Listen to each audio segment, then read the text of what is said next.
कबीर परमेश्वर कहते हैं, गुरु के दिल से उतरे वह शब्द बहु ना होए। कबीर परमेश्वर क्या कहते हैं? गुरु के दिल से उतरे वह शब्द बहु ना होए, बाकू काल घसीट ही राख सके न कोई। सत साहेब जी। इसी प्रकार जो दुष्ट लोग हैं वो अपना गंध साधु संत और भक्तों में अपनी ही परछाई देखा करते हैं। चोर को चोर ही नजर आते हैं, संत को संत ही नजर आते हैं। एक चोर किसी शरीफ व्यक्ति के घर पर रुक गया यात्री बनकर। अब उस शरीफ व्यक्ति ने उस चोर को अपने घर के बीच में सुलाया, एक नेक आदमी मानकर। घर वाला सो गया निश्चिंत होकर के, खाना खुना खिला के, और चोर रात्रि में चोरी करके चला गया। अब उस नेक व्यक्ति को, वो स्वयं नेक था, उसको चोर दिखाई नहीं दिया वो, और एक शरीफ व्यक्ति चला गया चोर के घर पे, यात्री रात्रि में रुक गया। अब वो चोर सारी रात जागता रहा कि कहीं ये रात ने तेरी चोरी ना कर ले। और वो शरीफ आदमी खा कर खाना सामने सोया था और सुबह आराम से उठा, और चोर सारी रात जागता रहा कहीं ये रात ने चोरी ना कर ले जा, क्योंकि उस शरीफ व्यक्ति में वो दुष्ट चोर अपनी ही परछाई देख रहा था, अपना ही दोष देख रहा था।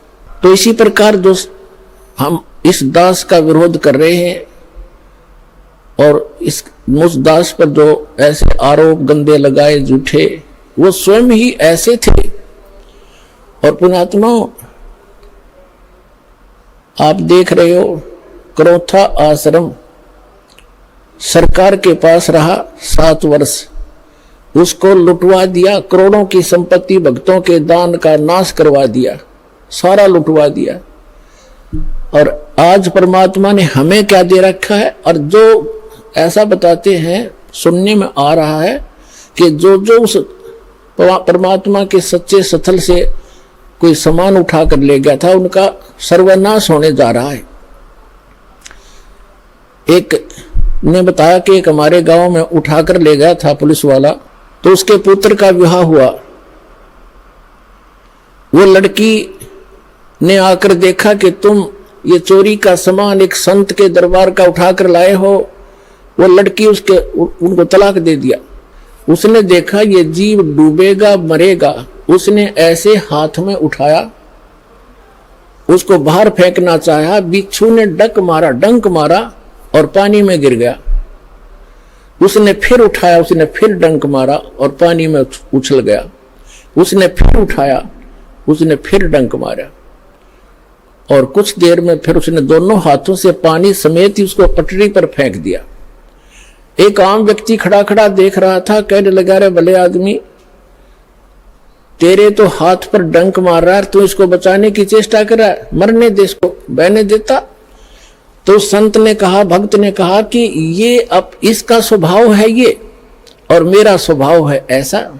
हमारा परमार्थ करने का स्वभाव है और बिच्छू का डंक मारने का स्वभाव है। जब ये अपना स्वभाव नहीं छोड़ सकता तो मैं कैसे छोड़ दूं? तो पुण्यात्माओं, जो दुष्ट लोग हैं वो तो बिच्छू हैं, वो तो डंक मारते रहेंगे, लेकिन आप संत भी हो। और जो तो को काटा बोवे ताको बो तू फूल, और तोहे फूल के फूल हैं वाको है त्रिशूल। एक समय की बात है, एक चोर चला गया किसी चोरी के उद्देश्य से। उसने एक गरीब किसान का बैल चोरी कर लिया, अकेला एक ही बैल था उस गरीब व्यक्ति के।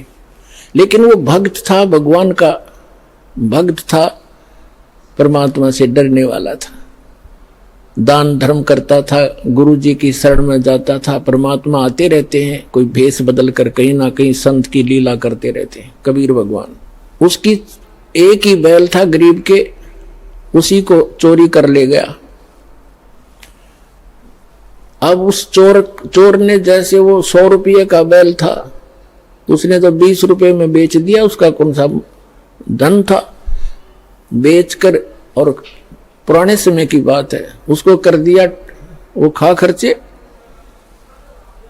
उसने देखा, कुछ दिनों के बाद वो फिर गया, इधर उधर देखा, कहीं दाव लगा नहीं। उसी किसान के आसपास रात्रि में फिर पहुंचा, उसके झांक कर देखा, उसके दो बैल बंधे थे और किसान आराम से बैलों से दूर सो रहा था अपने ही आंगन में।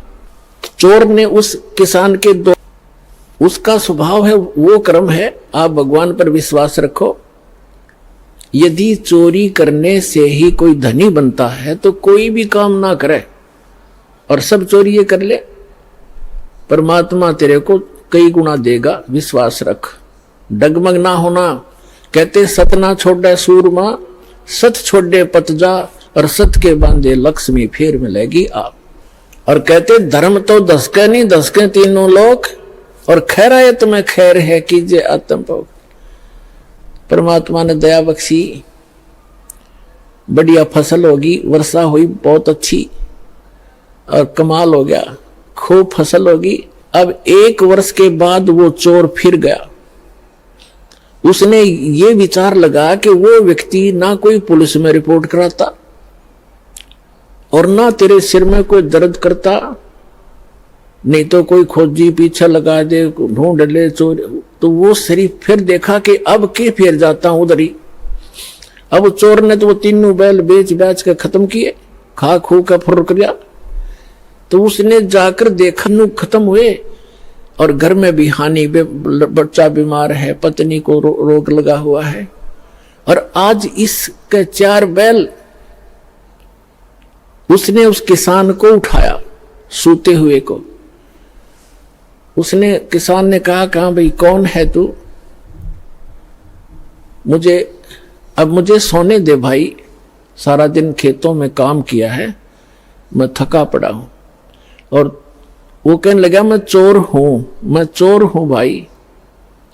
किसान कहने लगा भाई कोई बात नहीं, आप अपना काम करो, मुझे डिस्टर्ब ना करे, सोने दे, वक्त से उठना है, आप अपना काम करो जो जिस काम आए हो।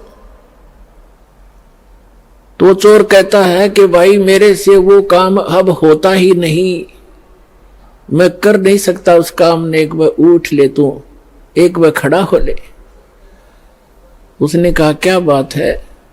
चोर ने बताया कि भाई मुझे चाहे तो पुलिस में पकड़वा दे और चाहे किसी गांव के व्यक्तियों ने बुला के जान तो मरवा दे, मैं सच्ची बताऊंगा आज।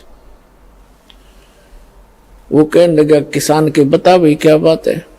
मैं ना तो तेरे को पुलिस में पकड़वाऊं और ना मैं तुझे किसी से पिटवाऊं, भाई तो क्या करना चाहते हो बताओ। उसने कहा कि मैं आपका पहला बैल भी मैं चुरा कर ले गया था, और तेरे दूसरे जब फिर मैं दूसरी बार आया तो आपके 2 बैल थे बहुत सुंदर, और मेरे उस एक, वो भी मेरा वैसे ही विनाश हो लिया था, वो भी खर्च हुए।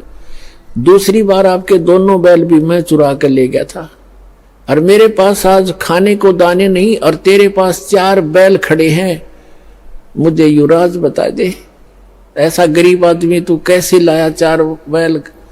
तब उसने कहा भाई अब सुन ले मेरी, मैं कहां से लाया?